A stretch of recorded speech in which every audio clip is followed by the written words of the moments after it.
जय श्रीमन नारायण दोस्तों, जय लक्ष्मी नारायण।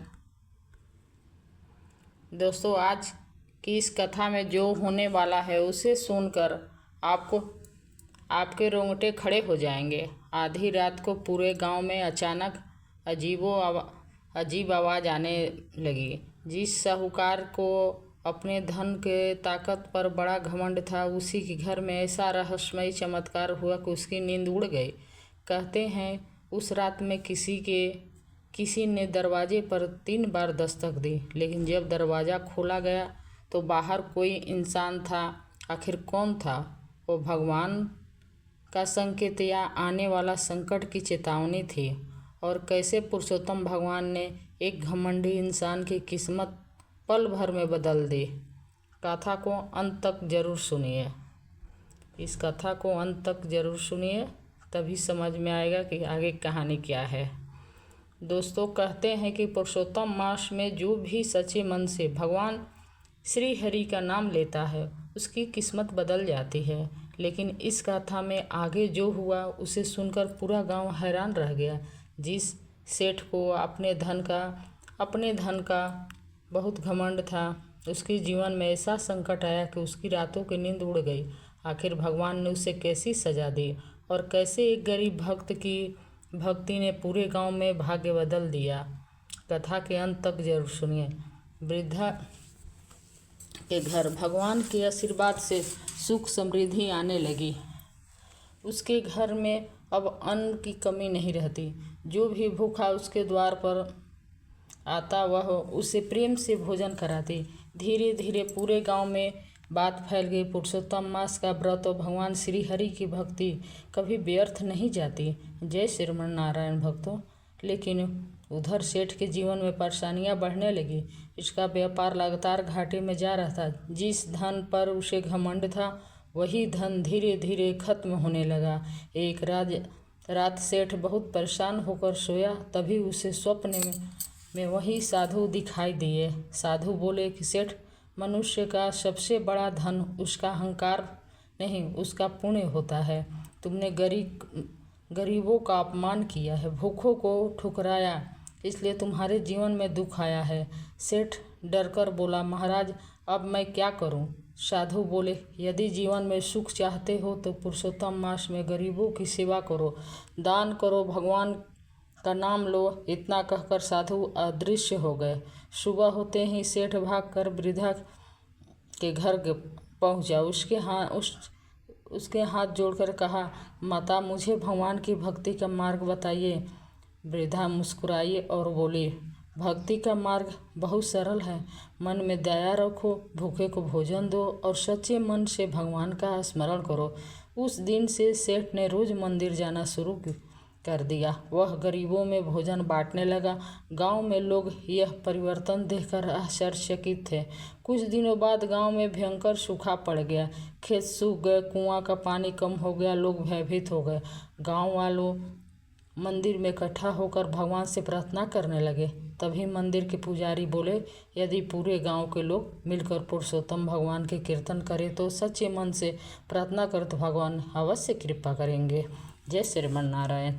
सभी गांव वाले मंदिर में बैठकर भजन गाने लगे। हरे राम हरे कृष्ण, हरे राम हरे कृष्ण। वृद्धा भी तुलसी की माला लेकर भगवान का नाम जप रही थे। उधर सेठ ने अपने घर का सारा अन्न गरीबों में बांटना शुरू कर दिया। उसकी पत्नी बोली कि इतना अन्न बांट दोगे तो हमारा क्या होगा? सेठ बोला, जिस भगवान ने हमें दिया है वही हमारी रक्षा करेंगे। यह सुनकर उसकी पत्नी भी भगवान की भक्ति में लग गई। 3 दिन तक पूरा गांव भजन कीर्तन करता रहा। चौथे दिन अचानक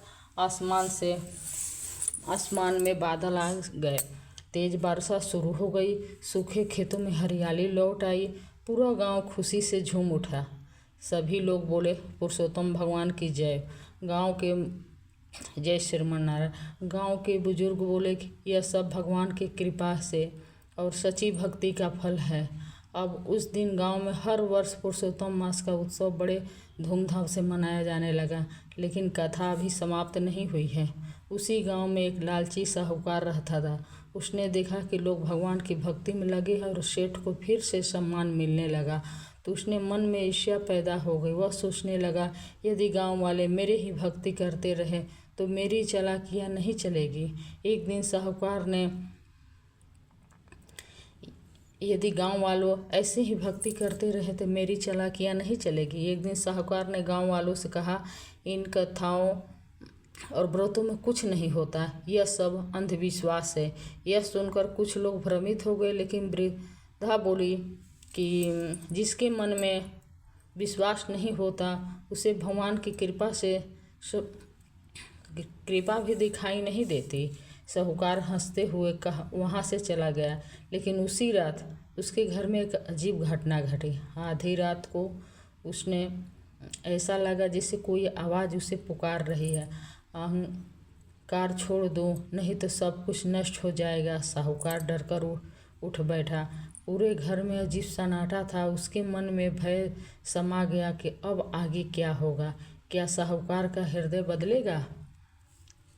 क्या भगवान उसे भी सही मार्ग दिखाएंगे? यह जानने के लिए अगले भाग को जरूर सुनिए। आधी रात का समय था। पूरा गांव गहरी नींद में सो रहा था। तभी साहूकार के घर में बाहर अचानक से तेज हवा चलने लगी।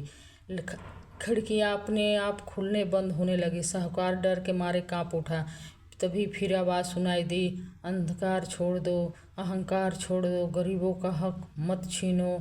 साहूकार डरते हुए बाहर निकला, लेकिन वहाँ कोई दिखाई नहीं दिया। तभी उसकी नज़र तुलसी के पौधे के पास चढ़ गई। जड़ रहे एक छोटे से दीपक पर पड़ी। तेज आंधी के बावजूद वह दीपक बुझ नहीं रहा था। साहूकार के मन में भय बढ़ता जा रहा था। वह तुरंत अंदर जाकर दरवाज़ा बंद कर दिया, लेकिन पूरी रात उसे नींद नहीं आई। सुबह होते ही गांव में खबर फैल गई कि साहूकार के घर रात भर अजीब घटनाएं होती रही है। लोग तरह तरह की बातें करने लगे। उधर वृद्धा मंदिर में बैठकर भगवान का भजन कर रही थी। तभी साहूकार वहां पहुंचा। उसके चेहरे पर डर साफ दिखाई दे रहा था। वह बोला, माता मुझे बचा लीजिए, मेरे घर में सब कुछ अशुभ हो रहा है। वृद्धा शांत स्वर में बोली, जिस घर में गरीबों को बद्दुआ और अहंकार होता है वहाँ शांति नहीं रहती। साहूकार रोते हुए बोला कि मैंने जीवन भर लोगों से छल किया, गरीबों का धन छीना और मुझे सभी और अपनी गलती का एहसास हो रहा है। फिर जो बुढ़िया थी वो भगवान की बहुत भक्त थी, तो वो बोली, यदि सच्चे मन से पश्चाताप करोगे तो भगवान का अवश्य क्षमा करेंगे। और साहूकार को लेकर जो वृद्धा थी वो मंदिर चले गए। वहाँ पुजारी भगवान पुरुषोत्तम की आरती कर रहे थे। पूरा वातावरण भक्ति में भरा हुआ था।